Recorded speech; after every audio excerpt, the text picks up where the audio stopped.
pawang satu dengan pawang satunya itu saling bersaing untuk kayaknya perhelatan itu digagalkan gitu. Juga bisa terjadi perang pawang tersebut. Nah, biasanya tanda-tandanya awan itu akan berputar-putar di lokasi di zona yang sama. Dan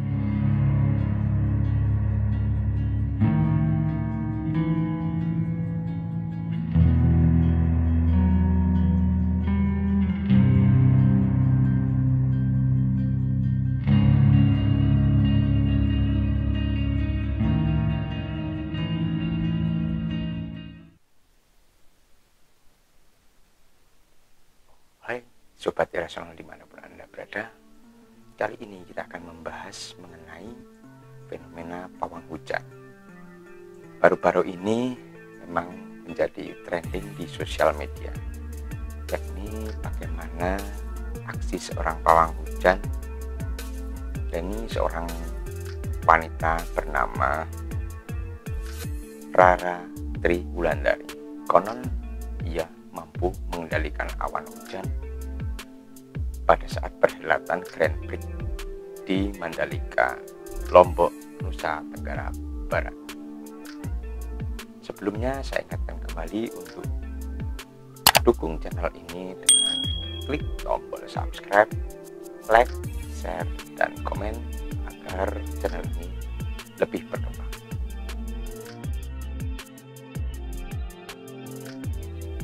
Nah, sebenarnya gimana proses atau cara kerja si pawang hujan? Pasti teman-teman banyak yang penasaran karena beberapa ada yang berkomentar di sosial media mengenai kegiatan pawang hujan ini.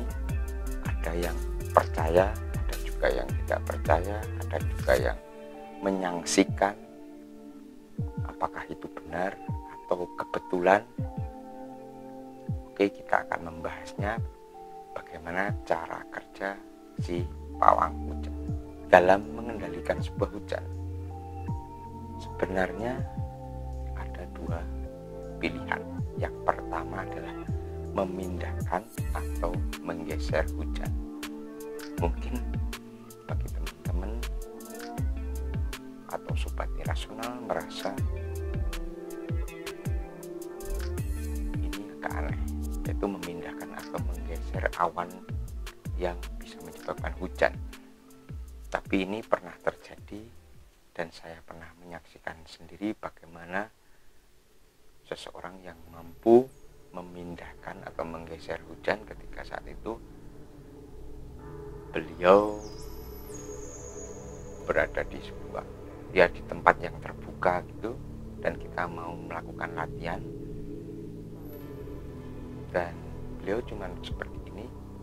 Dan saat itu hujan agak lebat beberapa saat, kemudian hujan berhenti dan saya menanyakan apa yang ia lakukan, kenapa kok bisa seperti ini. Katanya memindahkan atau menggeser awan hujan tersebut seperti dia kayak memejamkan mata gini, lalu katanya sih dia mengimajinasikan ada sebuah tempat yang besar atau tepayan atau apapun yang bisa untuk tempat air.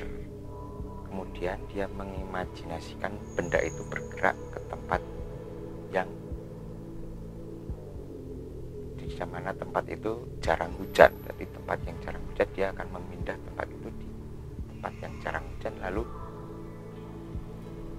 tempayan atau tempat itu atau wadah air itu lalu kayak dituangkan di tempat itu. Seperti itu cara kerjanya. Tapi nanti kita bahas lagi. Lalu yang kedua adalah ini dengan menahan awan hujan itu supaya tidak turun. Jadi tetap ada mendung namun tidak ada hujan. Nah, biasanya pekerjaan seorang pawang ini harus survei dulu tempatnya. Bagaimana arah angin, bagaimana kelembapan udara, dan biasanya ada juga yang seringkali memindahkan ke arah laut atau arah yang memang tidak ada manusia di situ, jarang manusia, misalnya laut atau gunung gitu. Nah, itu yang bisa kami sampaikan. Kalau di mana seorang mau memindahkan awan hujan dengan menggunakan tenaga angin, itu sangat menghemat energi si pawang tersebut, karena energi yang dikeluarkan tidak akan besar. Energi apa yang saya maksud? Ya, ini energi untuk memindahkan atau menggeser sebuah benda, atau dalam ilmu apa ya, ilmu metafisika disebut telekinesis atau memindahkan. Nah, biasanya survei yang dilakukan pawang itu juga berinteraksi dengan penguasa gaib di tempat acara berlangsung. Misalnya acara perhelatan, di situ ada acara pengantin atau apapun. Nah, di situ si pawang tersebut akan melakukan interaksi dengan penguasa gaib di tempat acara itu, siapa saja yang memang berkuasa, terutama adalah makhluk-makhluk yang ada di awan. Jadi yang mengendalikan awan, di awan juga ada makhluk yang memang hidup di sana, jadi berinteraksi dengan mereka. Nah, agak susah, tapi memang agak imajinasinya mungkin agak sulit, tapi itu yang dilakukan oleh pawang, dan tidak semua orang bisa. Yang biasanya orang bisa melakukan seperti itu memang orang yang telah memiliki kemampuan metafisika. Nah, saat bekerja, keberadaan sang pawang di sebuah lokasi amat berpengaruh terhadap keseluruhan proses.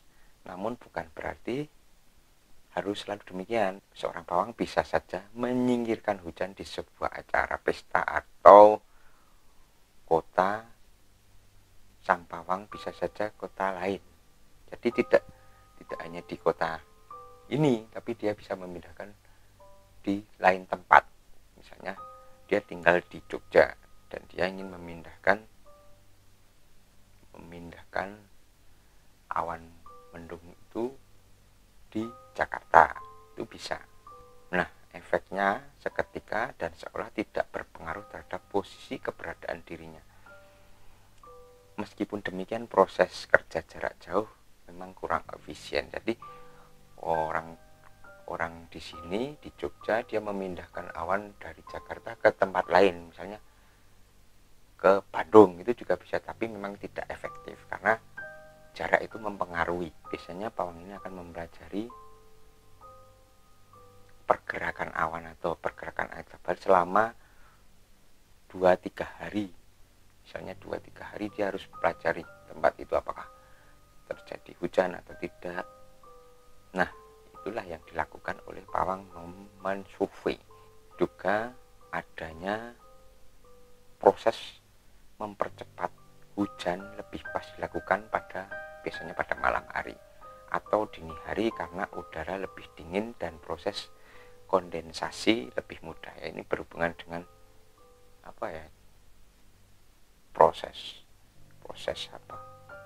fisika, karena setelah aktivitas malam, hari cenderung menurun sehingga tidak banyak gangguan dari eksternal ketika ritual proses penurunan hujan. Jadi akan lebih efektif pada malam hari karena terjadi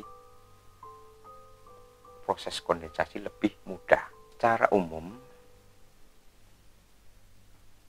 hujan atau awan hujan ditahan atau digeser adalah awan yang menyebabkan hujan, bukan hujannya jadi awannya. Jadi memang yang menjadi target utama adalah awan yang menyebabkan hujan, jadi awan mendung yang menyebabkan hujan. Sebenarnya awan adalah sekumpulan uap air dari hasil evaporasi atau penguapan, di mana di dalamnya terdapat muatan elektron. Muatan elektron inilah yang dimanfaatkan untuk praktisi pawang hujan memanipulasi, tentu dengan perlakuan ritual tertentu. Nah, ini ritual apa yang dilakukan? Pawang hujan sebenarnya memiliki tenaga yang cukup besar di dalam dirinya, seperti yang saya tadi sebut, yaitu bisa mempengaruhi medan magnet dengan benda lain, yaitu kemampuan telekinesis, termasuk juga awan, menggerakkan awan dengan memainkan medan magnetik. Pawang hujan dapat mendorong, memindahkan, menahan, bahkan menurunkan atau menyedot awan tersebut, atau sekedar mendatangkan awan tersebut ke tempat lain atau memindahkan, sehingga tempat tersebut menjadi teduh. Yang paling sulit adalah mengumpulkan awan dan membuat hujan pada lokasi di musim kering, atau mungkin tempat yang biasanya kering kita pindahkan ke tempat tersebut. Itu agak susah karena pasti membutuhkan energi angin yang cukup banyak. Selain adanya proses tenaga dalam dari si pawang tersebut, cara lain adalah untuk menahan awan adalah dengan tenaga batin, diperoleh dengan kekuatan doa atau rapalan mantra seperti yang dilakukan oleh Mbak Rara di Mandalika pada kemarin ya.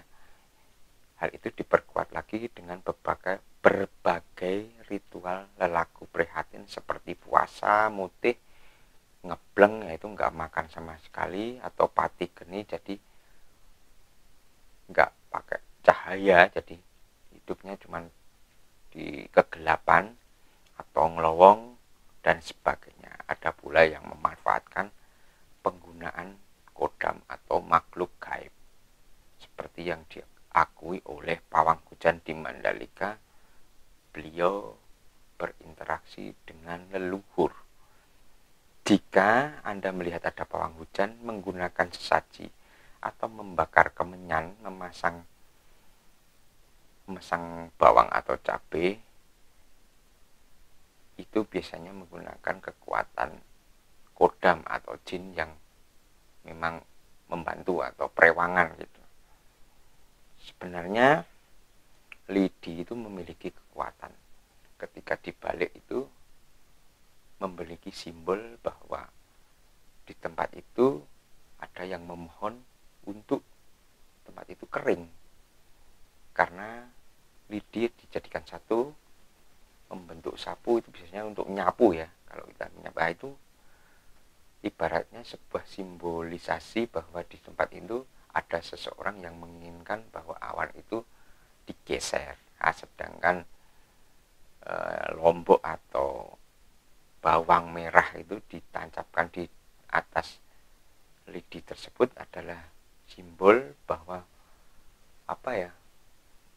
ada beberapa makhluk yang menandai bahwa lombok atau cabai atau bawang merah itu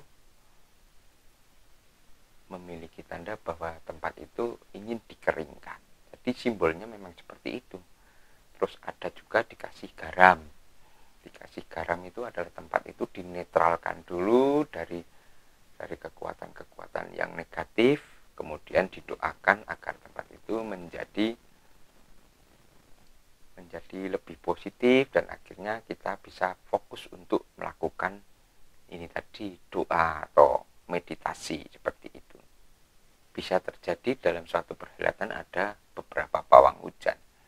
Nah, di sini diperlukan kerjasama, jangan sampai antara pawang hujan ini saling berbenturan energinya.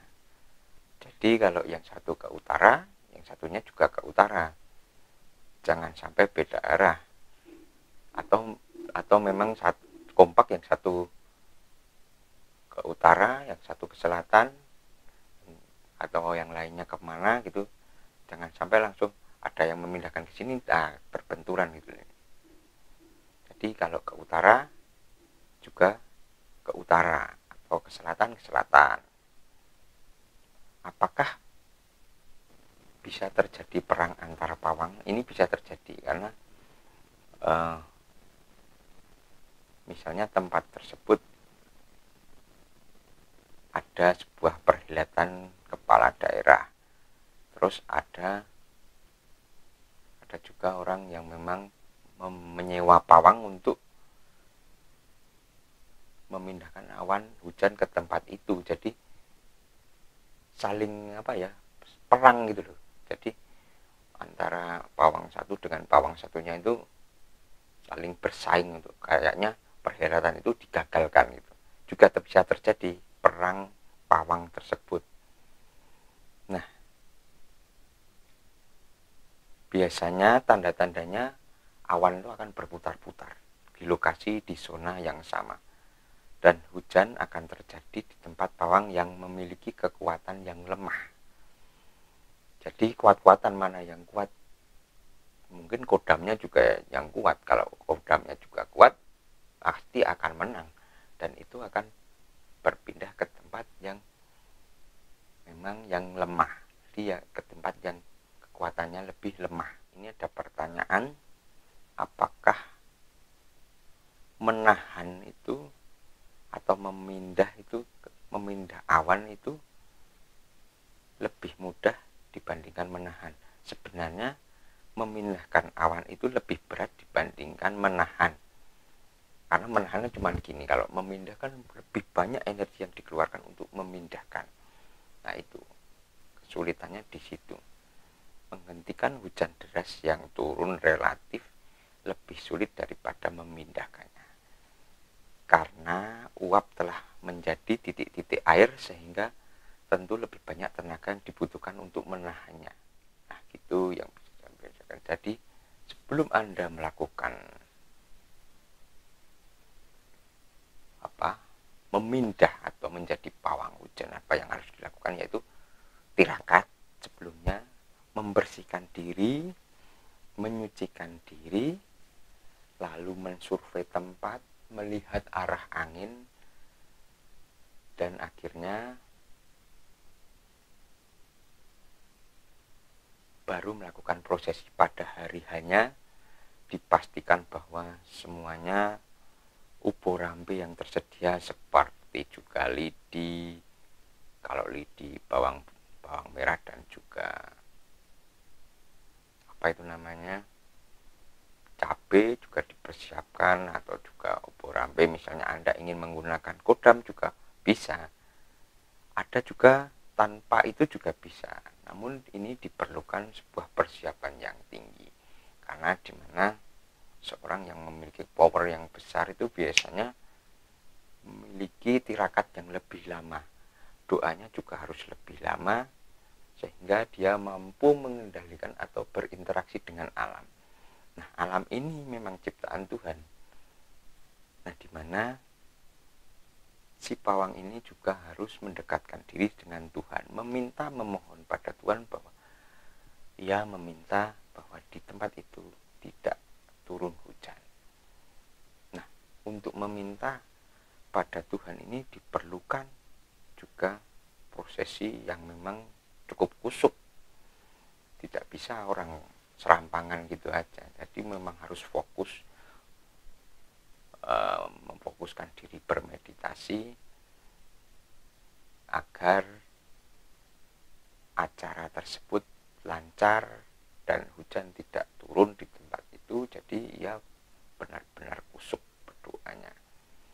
Jadi tidak asal menjadi pawang hujan, karena diperlukan persiapan yang cukup panjang, diperlukan juga latihan. Jadi ketika Anda ingin menjadi seorang pawang hujan, Anda harus berlatih mengendalikan diri, mengendalikan emosi, membersihkan diri, melakukan ritual, membaca arah angin, dan selain itu juga belajar mengolah rasa, merasakan alam, angin itu kemana, awan itu pergerakannya kemana, dan juga berinteraksi dengan sosok-sosok gaib yang menguasai awan tersebut, karena awan tersebut juga ada sosok-sosok yang tinggal di sana. Jadi ada yang membawa awan tersebut, tidak cuma angin tapi juga makhluk-makhluk tersebut yang dari laut membawa awan tersebut